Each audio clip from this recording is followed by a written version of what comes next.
He may be the new kid on the block, but at an early age, he's identified the art of picking up multi-bagger stocks.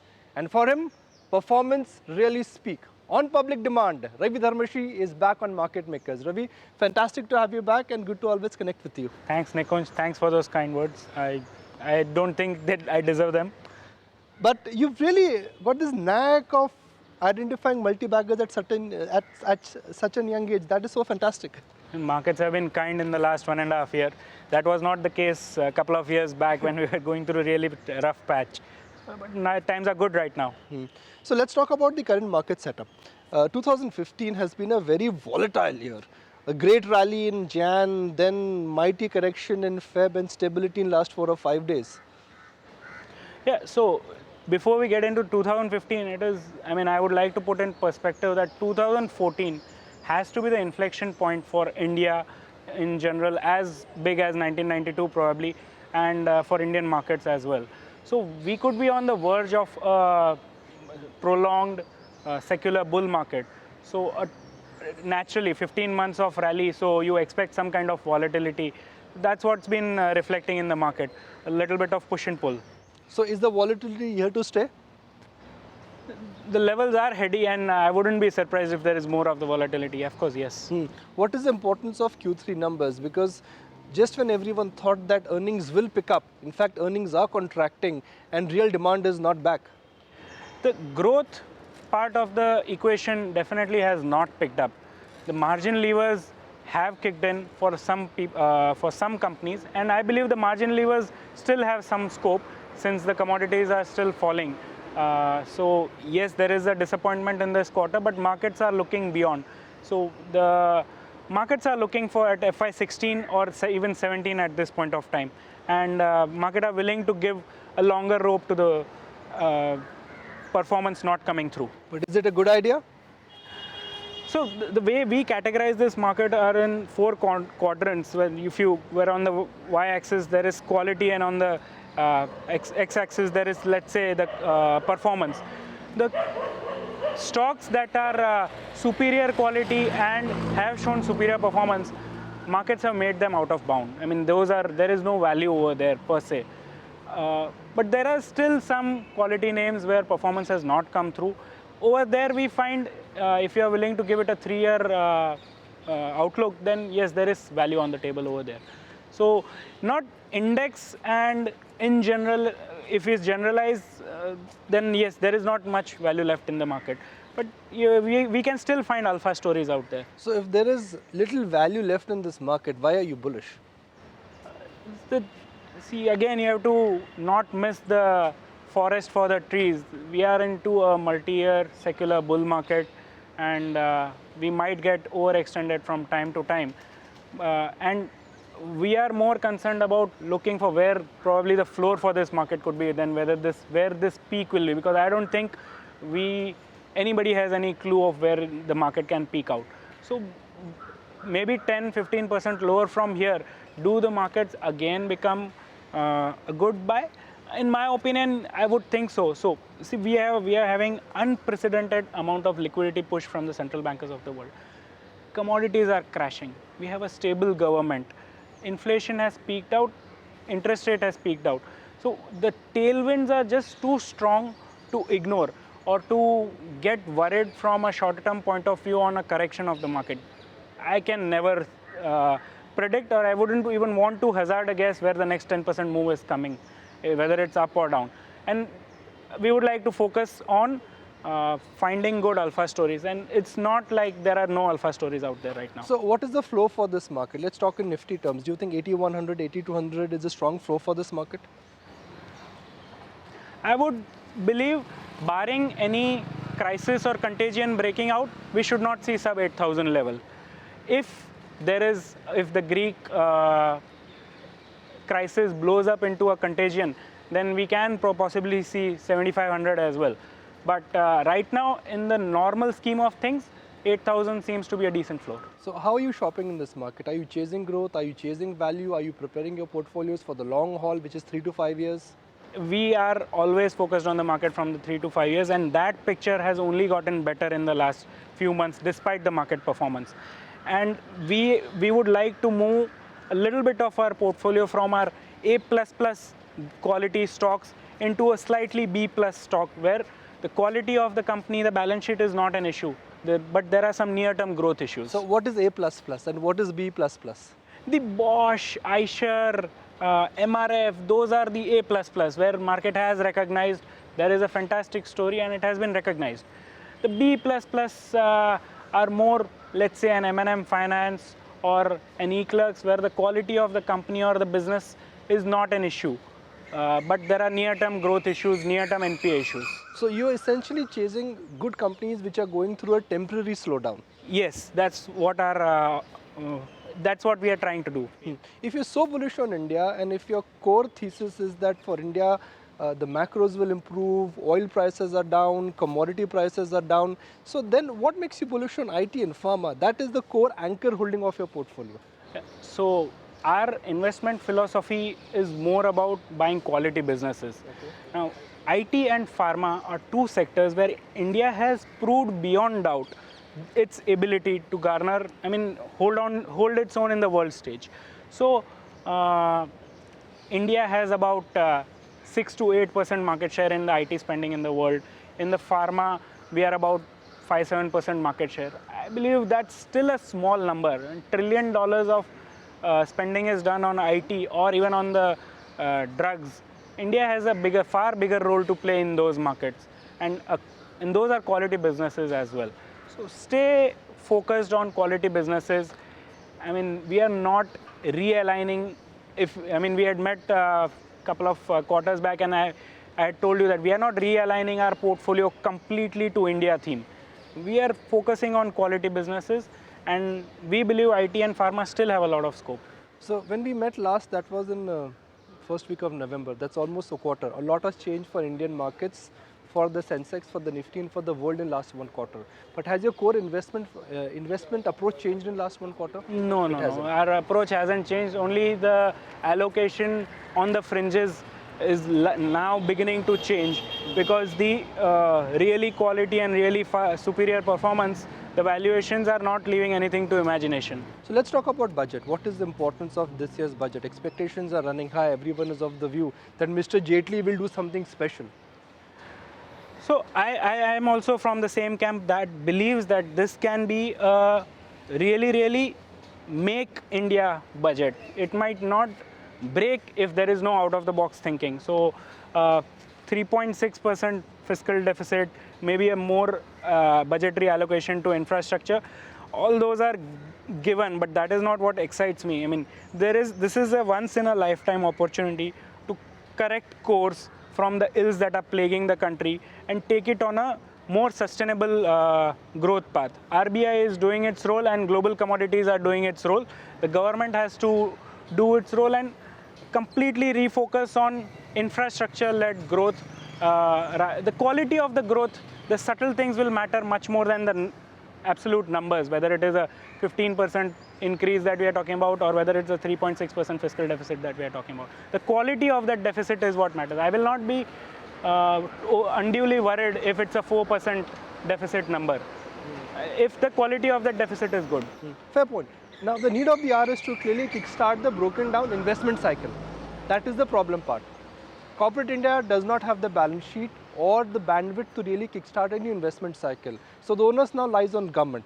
But the challenge with government is that direct and indirect tax collections are low. They have to take care of the fiscal deficit as well. So how will they revive the infra cycle? So thanks to God, we have some amount of room for maneuvering because the crude prices have come down. So more than achhe din hai achhe sitare.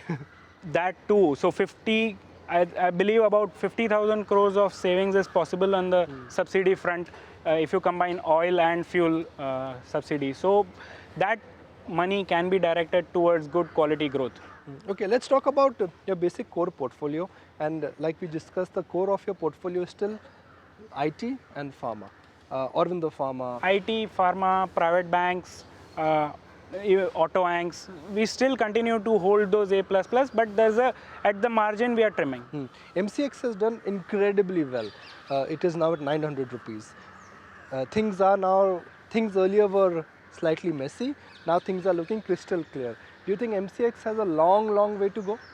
So I would like to put MCX in a basket which, and the business is absolutely rock solid in the sense that exchange is not, it went through an existential crisis and it survived and it's still at 85-86% kind of market share. Now there has been a change of management, or at least the perceived management, 15% stake to Kotak Bank. So, and commodities market are still a small portion in the entire scheme of things.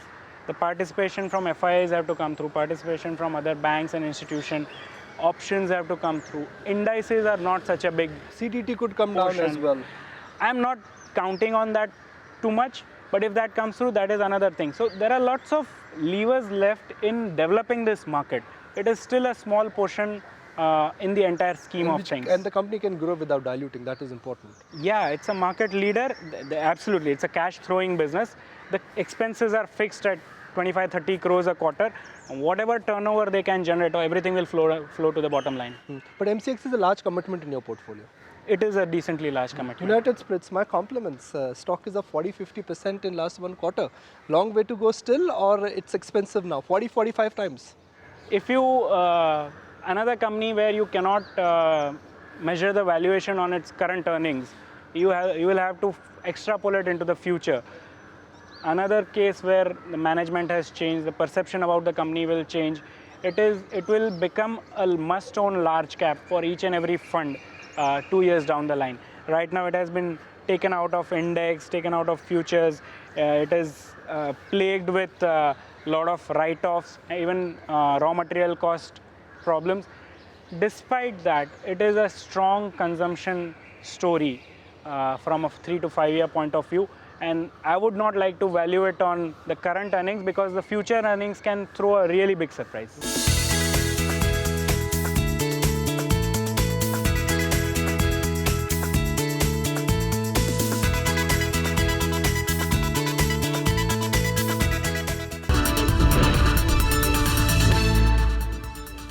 Is Pharma still a core holding? And when I say Pharma, the stocks we've discussed in the past, Yes. something like a Natco Pharma or Aurobindo Pharma, are you still happy to own them? Yes, we are still very happy to own them. If I were to talk specifically about Aurobindo Pharma, it has performed brilliantly. But I don't think market still believes that the 19-20% kind of margins are sustainable. The Q3 numbers were just about okay. There were some misses and there were some hits. No, I think 19% margin is a credible performance given that they had a big contribution from one particular drug, Cymbalta, in the previous quarter. So this is a normalized case of earnings. Now their Europe business is performing at a substandard margins, which is a big kicker sometime in future when the margins pick up. And I think that is very likely. The Europe business can really surprise in Aurobindo's case. So why is the stock so cheap? I mean, growth has been on for 4 or 5 quarters now. Yet, if I look at the difference between a Sun Pharma and a Aurobindo Pharma, the gap is huge. This company uses debt to grow. It does not hesitate in diluting. Those are the things that investors are usually skeptical about. I believe there is a good business case to do those things. They went through a huge capex cycle, and now that capex cycle intensity has come down. So now probably it's time to reap the benefits of the growing business. The Europe business, the US business, both are slated to perform better. So the re-rating will happen with time as the performance sustains over a longer period of time. You know, the reason why I'm revisiting some of your old ideas is because I'm just trying to understand, has anything changed in the overall scheme of things? So to put in a disclaimer, we might be trimming here and there. That's all right. And, But you're still backing these stocks? But yes, we are not completely exiting out of any of the names that we discussed. Private banks, again, that has been part of your core portfolio. You've liked it for the longest time. The gap between PSU banks and private banks now is actually at a historic high. For an absolute value seeker, don't look at private banks. For somebody who believes in growth, don't look at PSU banks. Quite a dilemma, isn't it? So what is the real book of PSU banks? I don't think anybody has a handle on that. On the other hand, a bank like HDFC Bank where 80% of its fee income is coming from a retail base. That's a very solid, predictable business. You cannot wish that away. So, and if you look at it in PE terms, it is quoting at probably 17x FY16, so which is at a historical low for HDFC Bank. You always mention that look at the PE for banks. Don't get carried away by looking at these lofty price to books. If you can generate 20% plus ROE on a book that is growing 20% plus, you need to give a PE multiple to that business. And if there is some sustainability and predictability to that, it is not just a price to book story, in my opinion. I like it's a to, consumer franchisee. yeah, but if you are of the view that corporate India will bounce back, then should one really back a retail dominated bank or a corporate dominated bank? The retail is definitely the better part of the business. A corporate, we have seen the ills that a corporate bank goes through in a down cycle. They do very well. So you're right. If the corporate India does pick up over the next 3-year period, those banks might outperform. But that does not mean that HDFC Bank cannot provide me an absolute return as well. They can also do very well. So at this point of time, we are sticking our guns with the private banks. I don't think there's any need to really worry because the interest rate cycle, down cycle has just begun. The pickup in the corporates or Indian earnings hasn't even begun yet. The probability of that picking up is very much there. So, and the banks are the natural beneficiary of a pickup in economic growth. Fair point. Now, I'd like to draw your attention to what is happening in consumer names. They were called defensives, but for those who are buying a HUL or a Nestle or a Asian Paints at P multiples of 40 plus, I guess those are aggressive investors. I don't know who's buying them. Somebody is buying them. You're not buying them. No, I'm not buying them. But if I was owning them, I would be loath to sell as well, because I can understand from a 3 to 5 year point of view that see, India is finally a consuming nation. Even though government's thrust might be on investment cycle, but it is really the consumption part of India's story that is really So attractive. how does one participate in the India consumer story? Because that is the India romance, the young middle class, the demographics, the demand. Consumer stocks are expensive. Keep looking for ideas. So we have earlier had, we had invested in the ancillaries, the building material ancillaries that have done brilliantly. The likes of Serra Sanitary, Astral Poly, Kajaria Ceramics. We have exited or part exited in a lot of those stories, and they continue to perform brilliantly. It's the valuation that don't leave too much to imagination.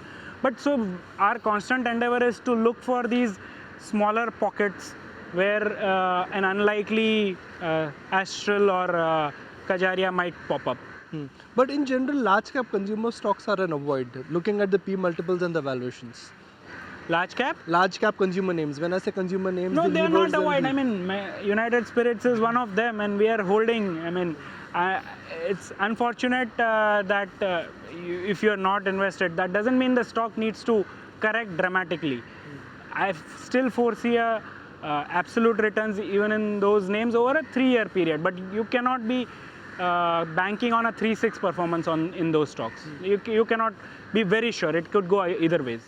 I'd like to remind our viewers about TVS Motors, a stock which Ravi had identified about 2 years ago on this forum. It was a double-digit stock, closer to 50 rupees. As we speak, it is north of 300. So I guess your performance is speaking, isn't it? The stock has been a multi-bagger in last 2 years. So our bet was purely on valuations. The stock was too cheap. It was available at a 2,000 crore market cap with 400 crores cash on books with a growing scooter portfolio. So the story has played itself out. It's now at a 15,000 crore market cap. The scooter story is panning out, but the operating leverage story in the margin is giving us some cause for concern. It's not yet panning out. So now, from a relative point of view, I feel that a Hero MotoCorp or a Bajaj could be better bet. Lot is dependent in TVS story on their BMW card panning out very well, which is still, in my opinion, 12-18 months out. We don't know what can happen over there. It might turn out to be a big multi-bagger even from here, but for that they have to really get the product strategy right. So the word cheap or very cheap is missing from this market now. Cheap or very cheap is associated right now with an inferior quality or inferior performance. And you're not hunting there. No, we are hunting in an inferior performance but a superior quality, our perceived quality about the company. Not market is categorizing anything that is not performing as inferior quality. So we want to sift through those and pick and choose which we think are higher quality, going through a temporary slowdown problem. Now the script of how Indian markets moved in 2014, I guess, was a function of hope, politics and global liquidity. What could be the script or what could be the moving part for Indian markets in 2015? So India, budget obviously is going to provide us a direction in terms of where this country is headed from the next 4-year point of view. I hope it provides a roadmap. Whether are we going to have GST, whether DTC is going to be implemented, are we going to have more of growth-oriented policies, and interest rate, is RBI going to reduce interest rate much quicker than what market is anticipating. So the backdrop still remains very, very favorable. The joker in the pack could turn out to be a global crisis. Maybe Europe could be a flashpoint, maybe China could be a flashpoint. We are not very sure of that, and those can be market moving events in 2015. But every decline now will qualify as a buying opportunity. That's what it has been till now, and in my opinion it should continue to do so, unless there's a war and we go into the slowdown, we have a prolonged slowdown instead of a The fear pickup. of unknown is always there in any market. Perfect. So we can't really Based on the that. known unknowns, I don't think, yes, market should have a buyer at a lower level. What we've discussed so far are your old ideas. We've revisited some of your old ideas. Any new investment idea which you've come up with in last 3 months? So without getting into any particular stock, I believe technology is one sector where we are actually increasing weightage, because we believe it is one of the only sector where the risk of a PE multiple derating is least. For the longest time you've liked Infosys. Yes, we were early in Infosys. That was before Mr. Vishal Sikka came in, and in fact after him coming in, the confidence has actually doubled. What he is talking about is really transformational. Whether it pans out the way he is envisaging or whether we envisage, I don't know. But the valuations were really, really mouth-watering 6 months back, when there was complete apathy towards Infosys. I think it can turn out to be a fantastic stock from a 3-year point of view. Now before we wrap, let's take a Twitter question. And Ravi, the Twitter question for you is, apart from following Ravi Dharamshi on ET Now, what is the best way to identify a good company and a good management? What is the secret sauce? I wish there was a secret sauce. It is always touchy-feely. So along the way we develop our confidence in the business or in the management, you can never be very, very sure. So you can take a look at the 10-year history, if there is one, and see if their capital allocation decisions have been right, how have they managed their down cycles, are they their ability to scale up, their ability to move into newer markets, newer products. Has management demonstrated that? That is an ample demonstration that this management can do things. Now, the future still remains uncertain, but it is good enough for us to place a bet on that, and we'll develop our confidence along the way as we see them taking more such decisions. So let's divide the market into 3 pockets: short term, medium term and long term. What is your short term market call, medium term market call and long term market call? First of all, I have no ability to predict the short term. But you have a gut, I'm sure. No, I'm sure between friends when you meet they ask you things like kya lagta hai? You're putting me in a spot, but no, I have no clue. It is a 50-50. From here it could go 10% down first or 10% higher first. I have no way of... Okay, medium term. Yeah. So medium term, which is in my opinion beyond 12 months, I see an absolute return to this market. 15-20% return is possible. For the index? For the index and for the stocks, obviously much more. Long term, when I say long term, 5 years. 3 to 5 years is what I would think, and that picture, in my opinion, has never been as rosy. I guess the bus stop is here. So before we miss the bus, I guess we should wrap the show. Thank you really so much. appreciate your time. Thank you for joining us. Thanks, Nikunj. That's it on this edition of Market Makers. I'm Nikunj Dalmia signing off. Thank you for watching the show.